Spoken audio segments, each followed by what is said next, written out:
صدق اللہ المولانا العظیم وصدق رسوله النبی الامین المتین الکریم ونحن على ذلك لمن الشاهدین والشاکرین والحمد للہ رب العالمین ان اللہ وملائکته یصلون علی النبی یا ایھا الذین آمنوا صلوا علیہ وسلموا تسلیما اللهم صل علی محمد وعلى آل سيدنا مولانا محمد معدن الجود والكرم منبع العلم والحكم وبارك وسلم سبحان ربك رب العزة عما يصفون وسلام على المرسلين والحمد لله رب العالمين برحمتك يا ارحم الراحمين. المرتضی شاہی جمعہ مسجد میں حاضر باش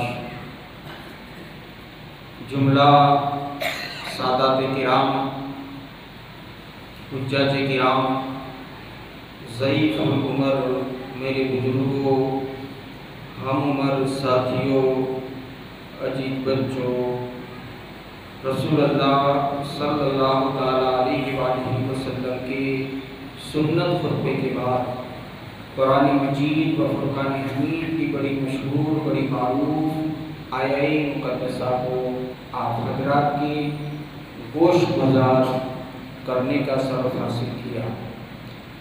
مقدس آیت پاک پر کچھ ارج و معرج کروں، اس سے قبل آئیے ہمارا مل کر اپنے آقا و مولا مکے اور مدینے کے خدا جناب احمد مجتبی محمد عربی مصطفیٰ ارواحنا فدا صلی اللہ تعالی علیہ وآلہ وسلم پر جھوم جھوم کر با آواز بلند درود پاک کا ہدیہ نچھاور پیش کرے اور پڑھیں. اللہم صلی علی سیدنا و شفیعنا و منجانا محمد معدن الجود والکرم منبع العلم والحکم وبارک وسلم. معزز سامعین کرام،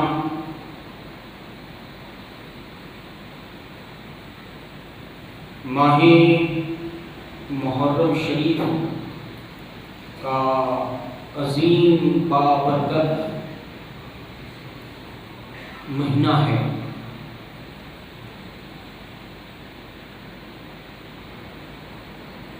اور اس بابرکات مقدس مہینے میں ایک عرس آتا ہے.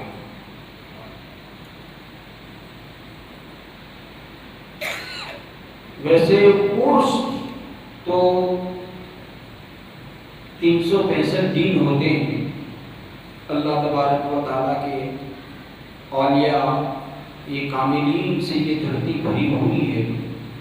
کوئی دن ایسا ہے ہی نہیں کہ اس دن کسی نہ کسی ولی کا عرس نہ ہو. اور بحمدہ تعالیٰ اہل سنت والجماعت کی یہ خوبی ہے، یہ خصوصیات ہے.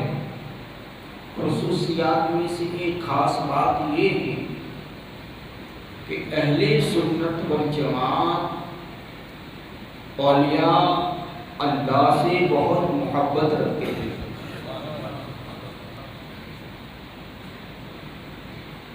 اور محبت پیدا کرنے کا ایک طریقہ یہ بھی ہے، ایک عمل یہ بھی ہے کہ کسی کے سامنے آپ کسی کی تعریف کرتے رہو، چاہے آپ نے اسے نہیں دیکھا، مگر کوئی بندہ آپ کے سامنے کسی ایک انسان کی تعریف کرتا رہے، دوسرا آیا تو اس کی تعریف، تیسرا آیا تو اس نے بھی اسی کی تعریف کی، چوتھا آیا تو اس نے بھی اسی کی تعریف کی. آپ جانتے بھی نہیں، پہچانتے بھی نہیں. جب جانتے نہیں، پہچانتے نہیں تو مانتے بھی نہیں، مگر پھر بھی دل یہ چاہے گا دل یہ تمنا کرے گا، دل یہ آرزو کرے گا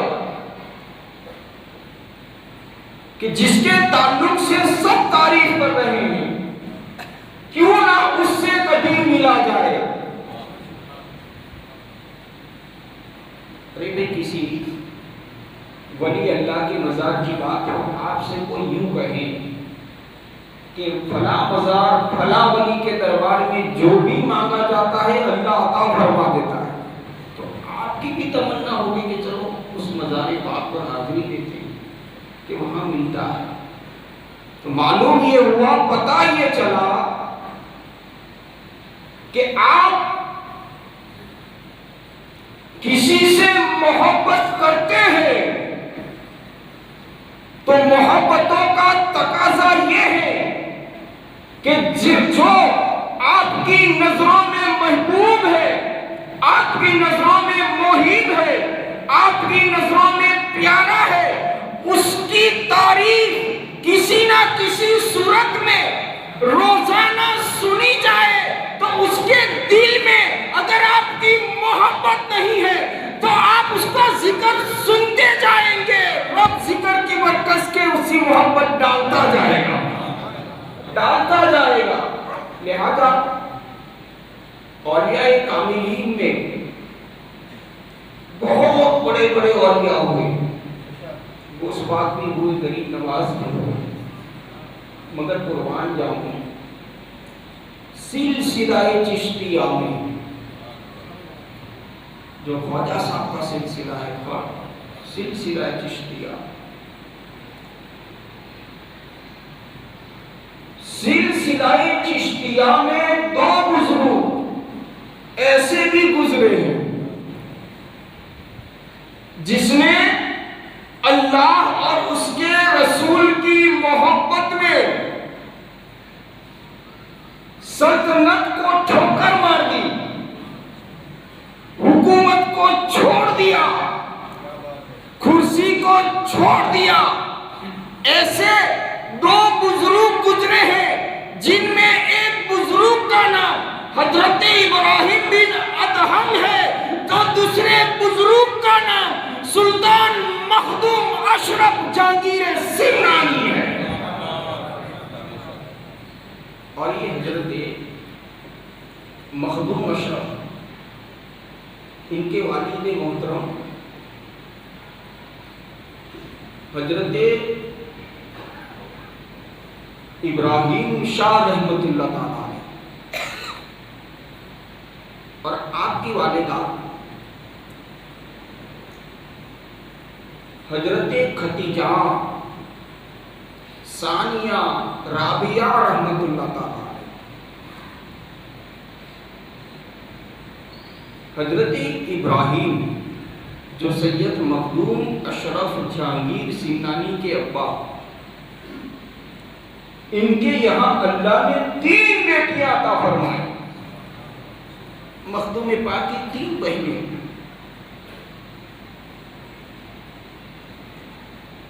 تو سیدنا حضرت ابراہیم رحمت اللہ تعالیٰ علیہ کی یہ آرزو تھی، یہ خواہش تھی کہ میرے گھر اللہ ایک بیٹا بھی عطا فرمائے۔ یہ علاقہ خراسان جس وقت افغانستان، ایران اور رسیا یہ سب ایک تھا، خراسان، اور اسی خراسان میں عراق، اس کے اندر ایک شہر سمنان جو عراق کا کیپٹل شہر ہوا کرتا، اور خراسان کی خاصیت یہ تھی کہ خراسان کی کرسی پر جب بھی کوئی براجمان ہوتا وہ رسول اللہ کے پریوار سے یعنی کہ آل رسول ہوتا۔ تو حضرت ابراہیم رحمۃ اللہ تعالیٰ علیہ کی یہ آرزو تھی، یہ خواہش تھی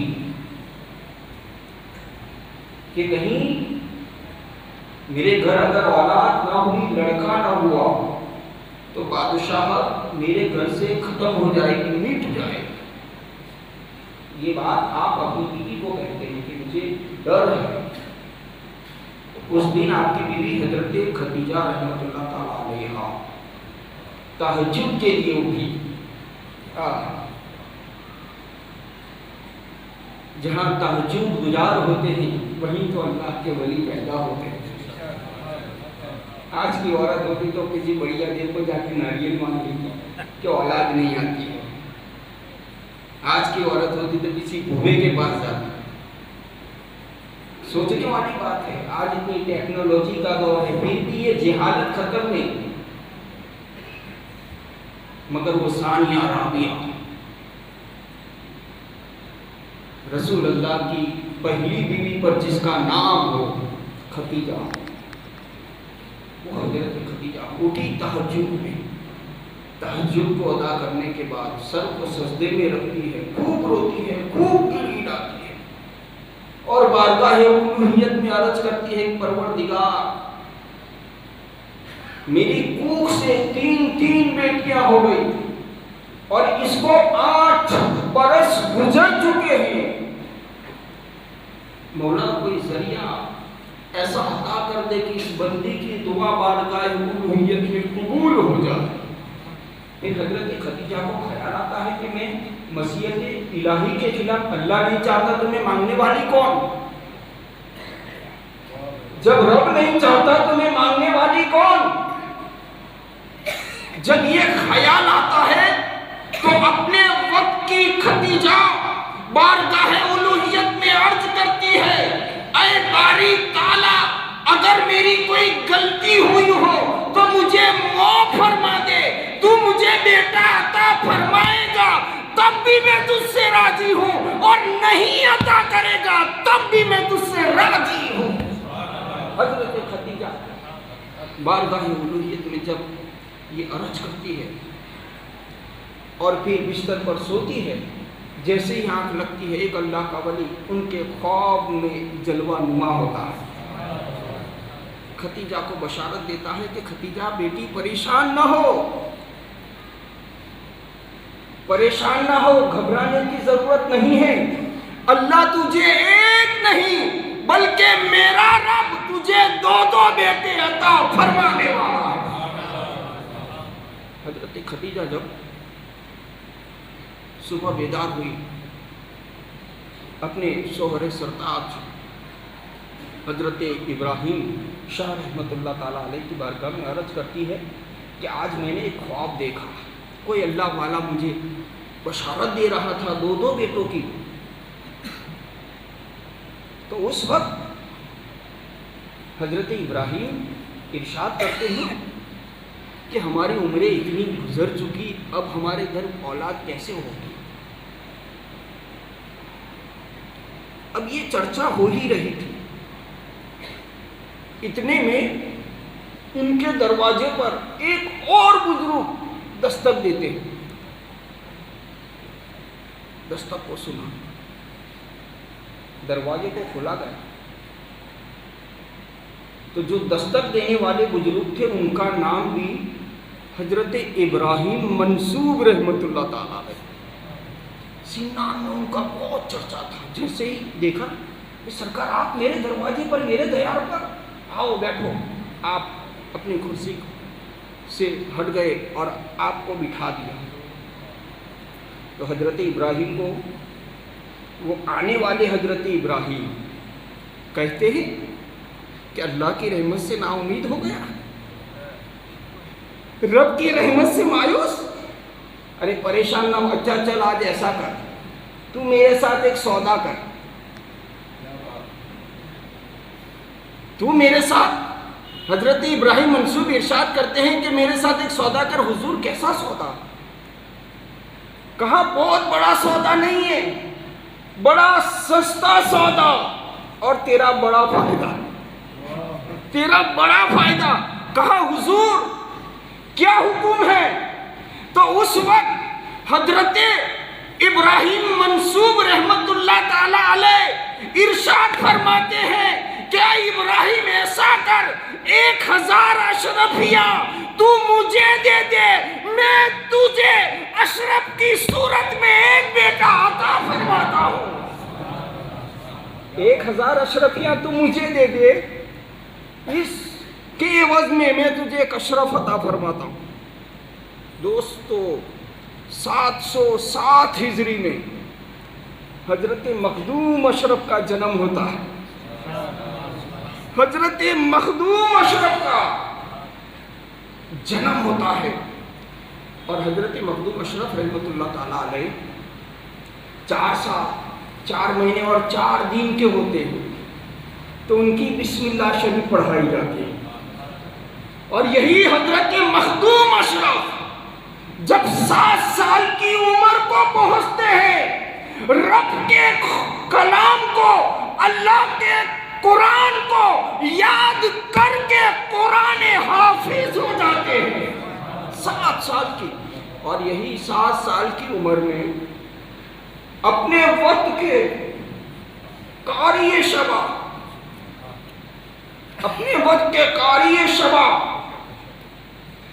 یعنی کہ 7 لہجوں میں جو قرآن پڑھا جاتا ہے اس پر آپ کی کمان آ چکی تھی. اپنے وقت کے بہت بڑے عالم بنے، بہت بڑے محدث بنے، بہت بڑے مفسر بنے حضرت مخدوم اشرف جہانگیر سمنانی رحمۃ اللہ علیہ.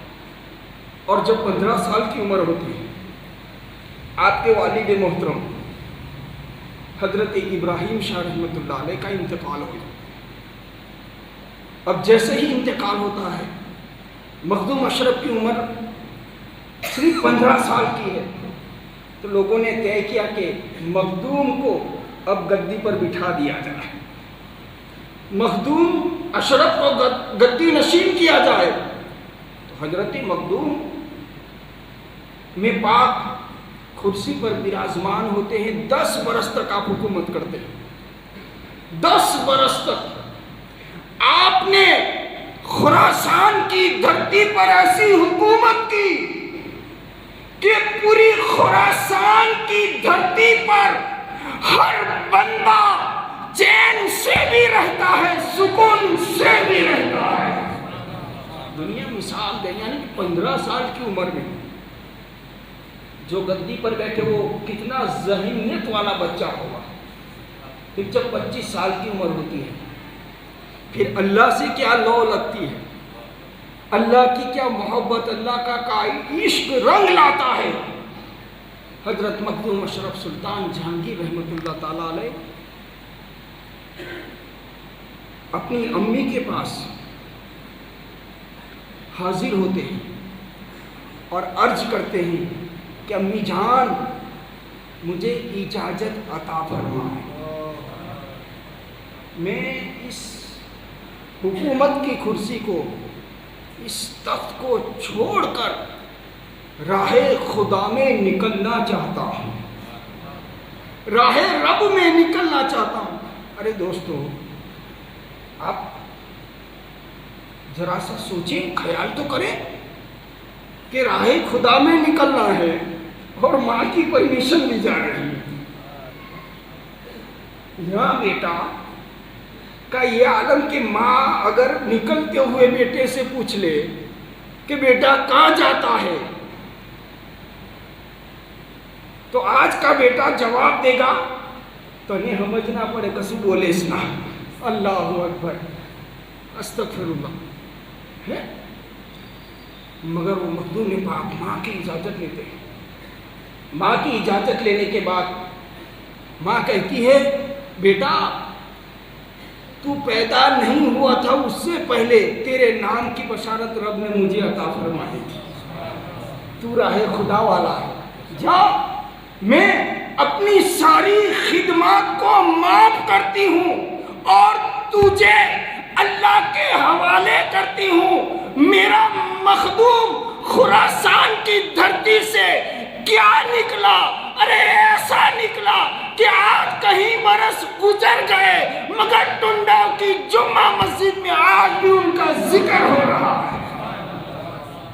ایسے نکلے حضرت شاہ مخدوم اشرف اور یہی گھومتے گھومتے پھرتے جب ہندوستان میں تشریف لائے تو شہر محمود آباد میں آپ تشریف لے جاتے ہیں، شہر محمود آباد میں آپ تشریف لے جاتے ہیں، جب بھی کوئی سادات کا نام سنتا تو محمود آباد کے لوگ سوچتے کہ وہ شاید یہ سیاح ہے۔ وقت ہو چکا ہے، پھر کبھی انشاءاللہ رب تبارک و تعالیٰ نے موقع عطا فرمایا حضرت مخدوم اشرف کی شان کو بیان کیا جائے گا۔ دوستو، آپ جس سے لگاؤ رکھتے ہیں، جس سے محبت رکھتے ہیں، ضروری ہے کہ آپ ان کے ذکر کو بار بار سنتے رہیں۔ جب آپ ان کے ذکر کو سنتے رہیں گے، اللہ تبارک و تعالیٰ ان مقدس نام کے صدقے میں اللہ رب العزت ان کی محبتیں تمہارے دل میں بے بس فرما دے گا۔ اللہ رب العزت ہم سب کو توفیق و رفیق عطا فرمائے۔ اور ضروری اعلان یہ ہے کہ انشاءاللہ آج سے عشاء کی نماز کے بعد المرتضیٰ شاہی جمعہ مسجد میں درس قرآن کے نام سے، قرآن پاک کے سبق کے نام سے 15 سے 20 منٹ کی ایک محفل سجائی جائے گی، جس میں آپ کتنے لوگ ہیں کہ رمضان شریف میں کوئی 5 قرآن پڑھتا ہے، کوئی 3 قرآن پڑھتا ہے، کوئی 10 قرآن پڑھتا ہے، مگر ان قرآن پڑھنے والوں سے آپ کبھی پوچھو کہ آپ نے کبھی اس کا ترجمہ پڑھا؟ تو سب کہیں گے کہ نہیں پڑھا۔ تو انشاءاللہ قرآن پاک عربی بھاشا میں اس کا ٹرانسلیشن، اس کا ترجمہ کہ قرآن کی آیتیں آپ کو کیا کہنا چاہتی ہیں، یہ آپ کو سمجھایا جائے گا۔ وقت رہا تو انشاءاللہ مختصراً اختصاراً تھوڑی تھوڑی تفسیر کی باتیں بھی آپ حضرات کے کانوں تک پہنچائی جائیں گی۔ لہذا آپ حضرات سے ایک دن گزارش یہ ہے کہ آپ تمامی حضرات جو عشاء کی نماز میں نہیں آتے وہ عشاء کی نماز میں حاضر باش رہیں، اور انشاءاللہ روزانہ عشاء کی نماز کے بعد ٹنڈاؤ کی شاہی جمعہ مسجد میں درس قرآن کے نام سے ایک محفل کو سجایا جائے گا۔ اور انشاءاللہ چونکہ آج میں نہیں ہوں تو حضور خلیفہ شیخ الاسلام حضرت سید ذاکر علی بابا صاحب قبلہ حاضر باش ہوں گے اور آپ کے روبرو مقدس قرآن پاک کے تعلق سے کچھ باتیں 10 یا 15 منٹ پیش کریں گے۔ آپ تمامی حضرات کثیر تعداد میں تشریف لائیں اور ثواب دارین حاصل کریں۔ اور ماشاءاللہ